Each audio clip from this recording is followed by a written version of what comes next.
Ketika seperti itu, akhirnya saya keluar lah. Tingkat-tingkat saya keluar aja dari PNS. Saya baca Robert Kiyosaki dan sebagainya. Semua buku yang namanya buku tentang kewirausahaan saya baca. Tidak ada yang bisa menyentuh apapun. Cuma ada satu ayat, bukan ayatnya, suatu hadis yang luar biasa cari-cari. Apa bunyi hadis tersebut? Dari 10 pintu rezeki yang diciptakan oleh Tuhan itu 1 untuk pegawai, 9 untuk yang berwirausaha. Yang 1 diperebutkan oleh semua orang. Kok 9 dicuekin? Kan gila. Nah, kalian beruntung duduk di sini yang tidak jadi pegawai. Karena kenapa? Akan bergabung di Panas dan Institute untuk membangun suatu peradaban baru. Oke? Indonesia Kreatif akan membidani kalian. Saya bongkar sekarang. Dari situ saya keluar apa? Modal pertama sebagai UMKM. Ingat, menjadi UMKM itu di Indonesia kebanyakan by accident, tidak by design. Lihat namanya David Beckham, baca buku biografinya. Dari umur 9 tahun sudah dilatihkan untuk sepak bola oleh bapaknya. Supaya jago, udah by design, udah dirancang dari awal. Kalian jadi UMKM karena kalian tidak diterima jadi PNS, jadi pegawai, akhirnya jadi UMKM.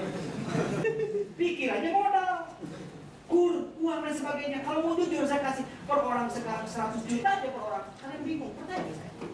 Bawa ke rumah paling untuk apa? Renovasi rumah. Benar nggak? Bukan untuk usaha. Kenapa? Karena nggak tahu ilmunya. Nah sekarang saya akan buka uranya. Dulu saya pernah ikut Ria Nusantara, dibuka uranya suruh muter-muter. Muntah, besar keluar, ada nggak? Rasa nggak? Ini sama seperti itu. Saya buka uranya sekarang. Dari situ pikiran saya bukan modal, pertama jaringan. Kenapa ada 9 angkatan yang sudah diwisuda yang tahu tentang saya? Saya itu adalah dosen anti DO. Banyak orang yang saya advokasi untuk lulus. Salah satunya yang melapor ke saya.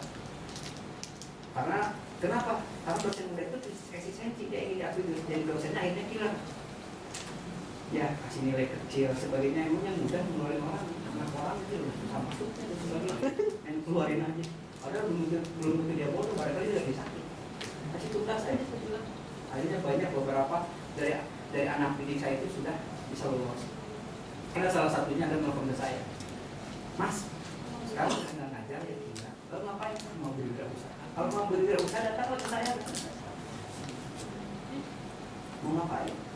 Saya cerita sedikit, nggak apa-apa, ceritain dulu ya Kang ya. Ini udah ya, nggak apa-apa ya.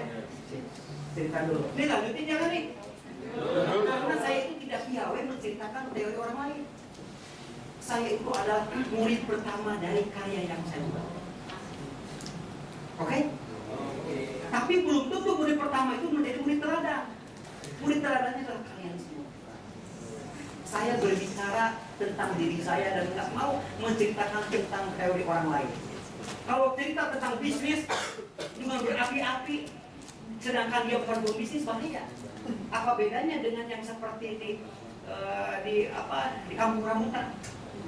Surabaya masuk Surabaya. Oke, masuk Surabaya. Sudah bis naik ke Surabaya, dia sendiri nggak ikut ke Surabaya. Oh, bisnis ke sana kemari, kalau bisnis sekarang bisnis, dia sendiri bingung. Sama, dosen, motivator, apapun ketika dia berbicara dia bukan pelaku sama dengan calon. Percaya ke saya? Benar nggak? Semua mama dibolehin kayak gitu. Saya dengerin oleh orang yang benar-benar melakukan ini, dengerin kauranya.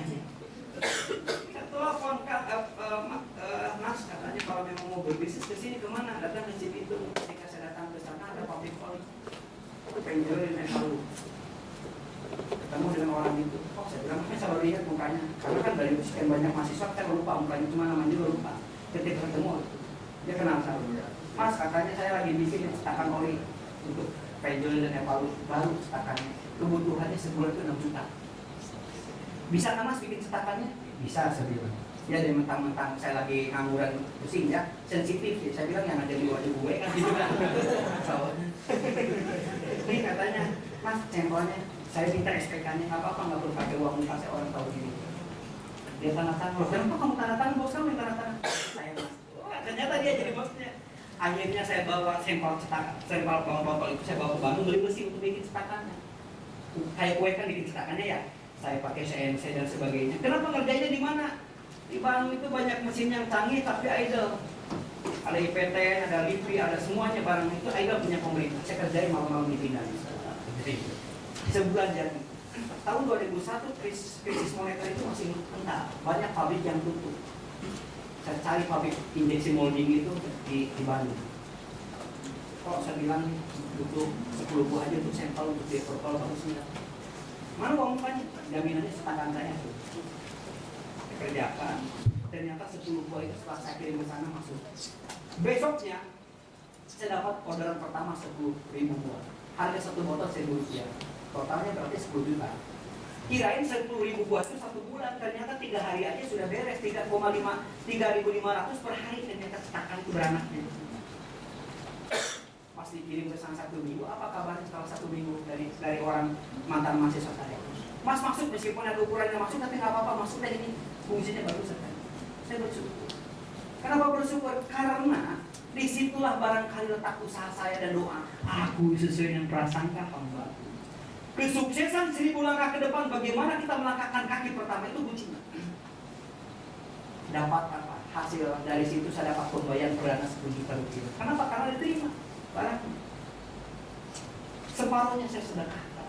Sehingga kami di sini dengan yang namanya Indonesia Kreatif dengan undangan di sana ya, di Jogja kita bikin namanya komunitas pencinta sedekah. Nanti kalian harus nonton itu.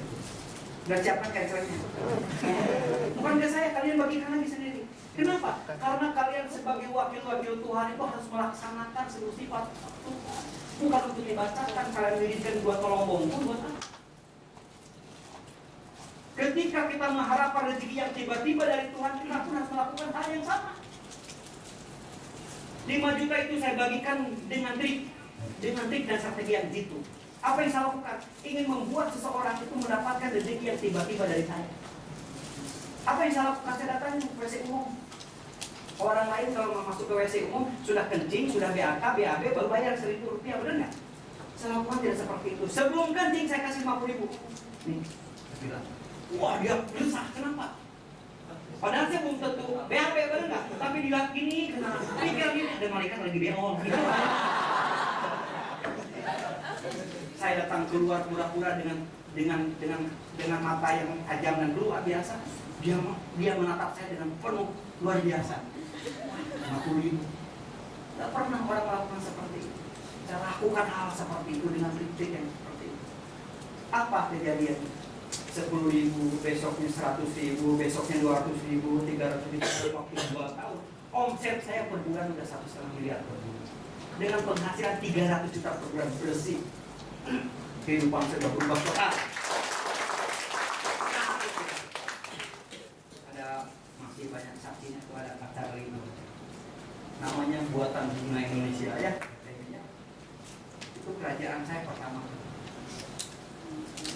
Tapi itu bukan pencapaian saya. Itu adalah awal kehidupan saya dari mulai situ sekarang. Itu bukan puncak. Puncaknya bukan di situ.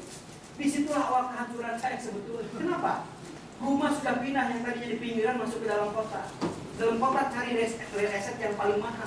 Istri saya kebingungan kan dari kampung. Pak, dari setiap blok itu bagus semuanya. Saya bilang jangan khawatir, setiap blok beli satu. Karyawan yang 1, 2, 3 mulai menjadi 10, 20, 40, 30. Pabrik mulai dibangun di sampingnya pabrik oli. Supply. Kehidupan saya sudah mulai mengalir dengan luar biasa. Tidur pun nyetak kuat. Mulai pulang ke Bandung, dari Bandung kan masih di Bandung. Bandung ke Jakarta yang tadinya setiap hari pulang, 2 hari pulang, mulai seminggu nggak pulang. Kenapa? Terbuai dengan kapitalisme. Uang yang dikejar terus menerus. Uang dan uang. Akhirnya dunia malam pun sudah saya lakukan. Karaoke. Kenapa karaoke? Karena yang namanya tuntutan daripada klien yang memberikan kontrak ke saya selalu pengen ketemu itu di Mangga Besar, di daerah Dugem. Padahal mereka kurang tua. Mereka jago nyanyi karaoke jago, tapi syaratnya satu, lampunya mati. Ketika lampunya nyala enggak, hebat itu pada orang tua, saya nggak bisa nyanyi apa-apa. Mulai protes istri saya. Kenapa protes? Anak saya mulai naik ditanya ke ibu saya, ke istri saya, "Man, bapak kemana? Kenapa? Nggak pernah ketemu kok. Bisa sebulan nggak ketemu." Padahal saya udah ketemu secara fisik. Kenapa? Ketika saya pergi, anak sedang tidur. Ketika saya pulang, anak masih tidak sedang tidur juga, masih tidur dan sedang tidur. Tahu-tahu besar. Istri saya mulai repot di situ. Ternyata dia memendam suatu perasaan yang susah untuk dibicarakan. Istrinya jangan ngomong. Suatu saat ngajak makan di halaman saya berdua saja. Anak saya dititipkan di muka. Apa yang keluar dari omongan istri saya ketika berdua? Pak, kalau mau milih, lebih bahagia dulu ketika kita miskin daripada sekarang. Jangan. Padahal saya apa yang nggak saya siapkan? Mobil New Ice, C200 kompresor. 480 juta saya beli cash di DSM. Ketika pameran nggak ada yang nawarin, padahal saya pembeli. Tapi di situ yang namanya kesombongan sudah mulai muncul. Ketika saya pakai Mercy nggak pernah ditutup kacanya. Buka lu orangnya. Kesombongan sudah mulai muncul di situ, bos. Saya cerita dikit nggak apa-apa tentang biografi saya. Di sini kan ada penulis, mudah-mudahan bisa layak dua. Oh iya. Sekarang ini kesannya apa, bos? Nah dari situ, penulis terinspirasi dengan itu manajer saya nantinya. Saya nggak akan kasih nomor handphone saya, manajer saya aja. Dan sekarang sudah seperti artis, ayo ting-ting. Betul, saya sekarang keliling Indonesia, bukan hanya Indonesia Kreatif, Bank Indonesia pun mengundang saya. Saya ke 33 provinsi, besok ke Balikpapan. Keliling Indonesia saya. Hanya tentang menggerakkan bagaimana gerakan sektor, hanya beda bahasanya aja. Kalau sekarang kan yang hadir adalah pemuda dan pemudi, kalau di sana pimpinan bank, bapak-bapak, bahasanya beda. Fashionnya pun berbeda. Berbeda, kalau di sana pakai batik. Pakai batik, celananya jeans. Ini biasa kan belum mandi. Balik jam mandi itu mungkin baju belum ganti. Lanjutkan.